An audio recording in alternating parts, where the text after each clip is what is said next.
aiming through a scope at his head. The gunman was miles away, but the TV screen allowed Dick to watch him like it was a TV show. I see they caught up to him. I overheard them say something about the reason they were able to find you was due to a phone call you made. Might want to look into that.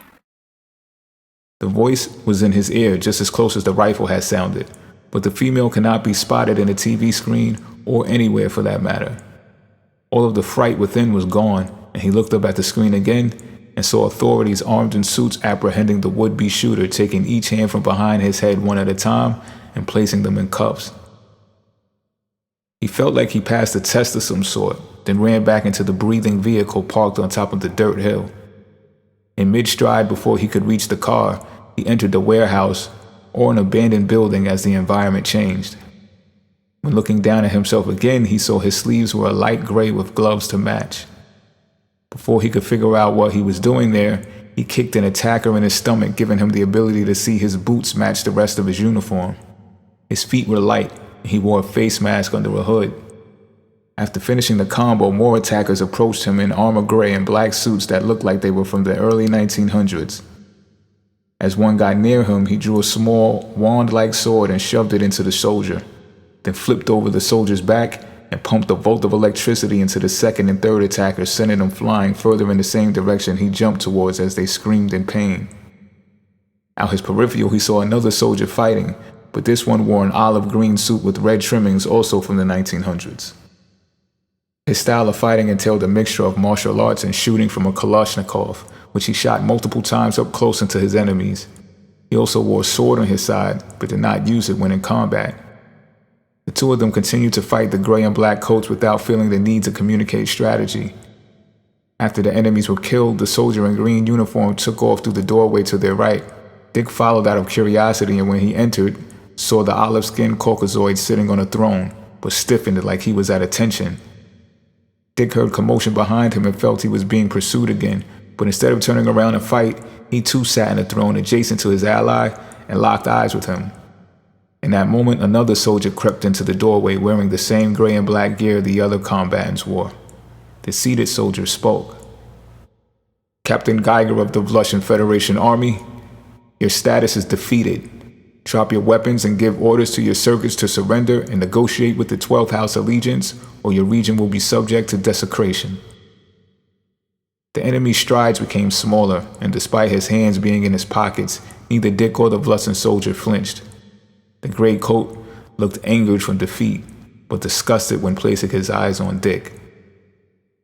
"And who is this?" Dick didn't know what to do, but suddenly his left pupil zoomed in on the left pupil across from him, and a faint clicking sound occurred, causing a small jolt under both of their left armpits. "Agent Cobra from the Mobility 6 Cancer Fighter Brigade. Please remove your weapons and tell your men to stand down or you will die where you stand." Both soldiers then raised their left hands to their eyebrow and saluted each other from both thrones. Dick could feel the rage fuming underneath the gray coat's skin. His hands slipped from his pockets, then unbuckled the holster from his waist and kneeled with both hands raised.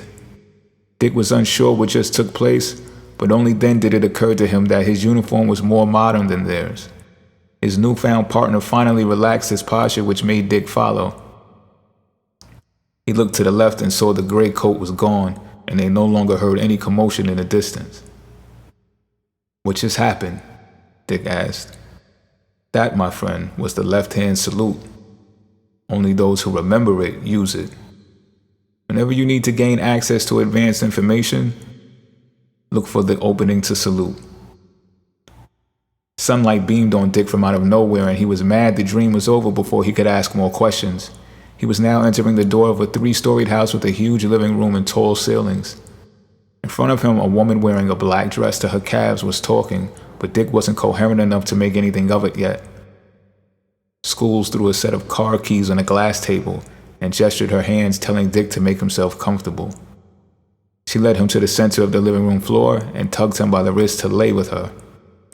None of their words could be heard well enough to understand, but he couldn't help but concentrate on the crop circle designs and school's carpet. He traced them back and forth with his finger repeatedly. Then Schools lifted his chin and pulled the black spaghetti straps from her dress off her shoulders, exposing her breasts. She pressed one of her dark chocolate-colored areola into his mouth after pulling the back of his neck into it.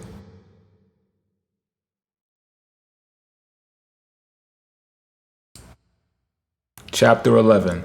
The Promotion. The Hermanic woman in charge of the housing process at the concentration camp arrived at Dick's hotel room.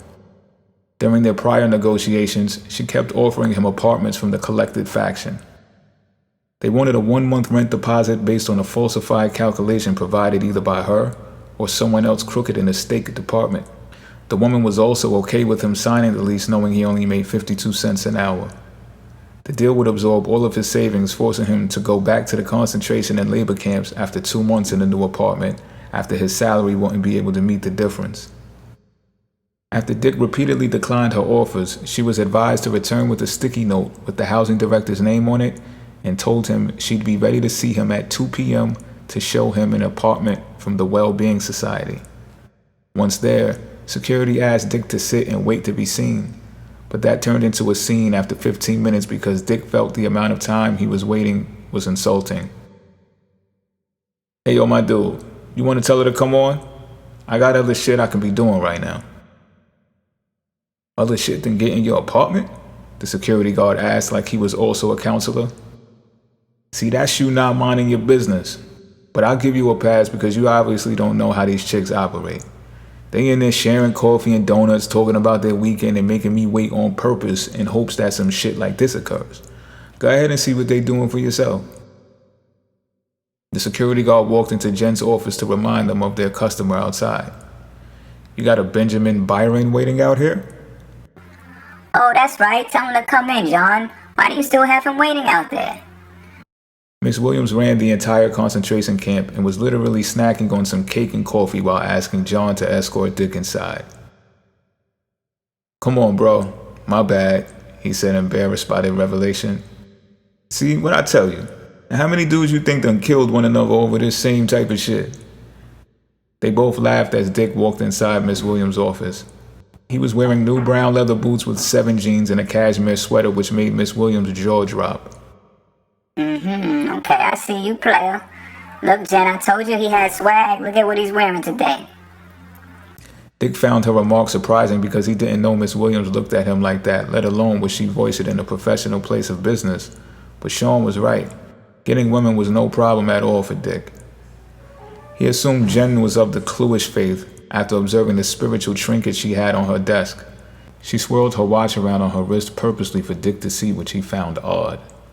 The ladies were so materialistic and favored the homeless men that were that way too. I see. Jen replied after looking Dick up and down. So are you ready to move out today if you like this apartment, or are you going to go with the collected? I see they've made several trips to your room to get you to sign their contract. What stopped you? This chick wants me to fork over everything I worked for to just get in one of her apartments knowing damn well I can't afford to stay there monthly. How is she even qualified to have that job? I don't get it. Or do y'all think every motherfucker in here is stupid because they have no place to go? Oh shit, Mr. Byron, relax, okay? She just asked why you haven't taken anything yet. You've been here, what, almost 2 years now? Yeah, and it'll be 3 if I don't get what I want out of this. That chick tried to rob me without a gun, and I'm not feeling that. So why haven't you reached out to us about the Well-Being Society before? Jen asked like she was disappointed in him for not asking, but knew all about Benjamin's education and what he was up to behind the scenes. Dick alone would have taken the Well-Being Society apartments on the spot, but Benjamin wanted to investigate both, so delayed inquiring.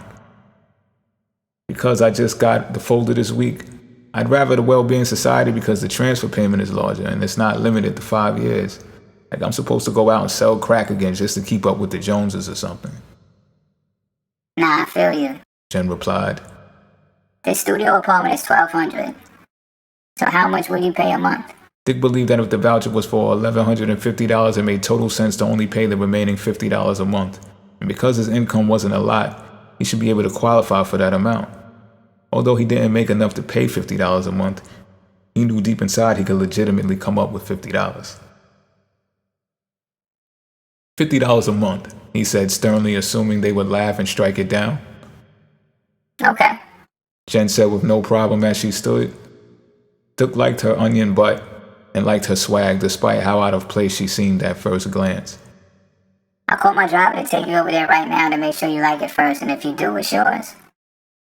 It took a few days for the building manager to accept Dick's offer because she initially felt $50 was too low. Why she was concerned with how much he paid was silly to him when knowing she would get paid $1,150 from the transfer payment with no questions asked. He despised her because he felt she was envious of his deal, or that she pocketed whatever excess was left from the voucher if the resident paid more than needed. Despite their subtle dislike for one another, she finally gave in. Dick suspected Jen may even have some direct relation to her, for she too was clueless. Dick received another email on the same day from a business owner who owned a flat on 46th Street in Midtown that he wanted to rent to Dick for $1,500 a month, but he wouldn't accept a subsidy voucher. He told Dick that a Canadian woman with double residency would visit and be his roommate from time to time if he took it. The photos sent revealed a spacious brick-walled apartment along with all the landlord's credentials, including the stake ID, which he said was done to establish trust. Dick was very interested and decided to respond despite him grabbing the apartment in Emperor County already.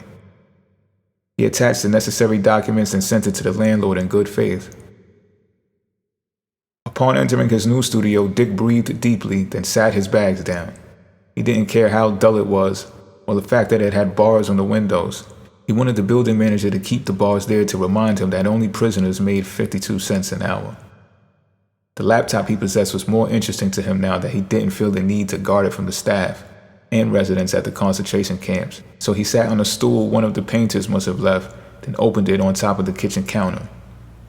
Once the prompt for him to enter a password came across the screen, he got angry and slammed random keys and pressed enter to no avail.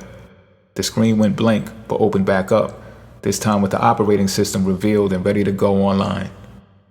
As the id, he didn't know much at all about computers, but he knew they weren't supposed to open when someone threw a tantrum when they didn't know the password.